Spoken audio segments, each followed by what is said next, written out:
اور حدیث پاک کے اندر آتا نبی کریم صلی اللہ علیہ وسلم نے فرمایا جو آدمی چاشت کی 2 رکعتیں پڑھ لے فرمایا اللہ اس کا شمار غافلین میں نہیں فرمائیں گے. جو آدمی چاشت کی 4 رکعتیں پڑھ لیں فرمایا اللہ اس کا شمار عابدین میں فرما دیں گے. اور جو آدمی فرمایا چاشت کی 6 رکعتیں پڑھ لیں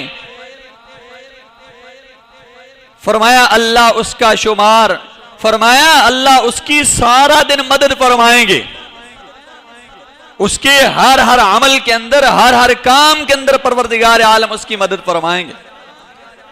اور جو چاشت کی 8 رکعتیں پڑھ لیں تو فرمایا اللہ اس کو فرمانبرداروں میں شمار فرما دیتے. اور جو چاشت کی 12 رکعت پڑھ لے فرمایا اللہ اس کے لیے جنت میں ایک محل تعمیر فرما دیتے.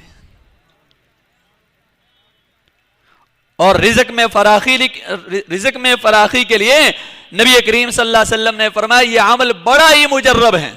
جو آدمی یہ چاہتا ہے کہ اللہ میرے رزق میں فراخی پیدا فرما دے رزق میں وسعت فرما دے وہ چاشت کی نماز کا اہتمام کر لے پروردگار عالم اس کے رزق میں برکت عطا فرمائیں گے رزق کی تنگی کو دور فرمائیں گے.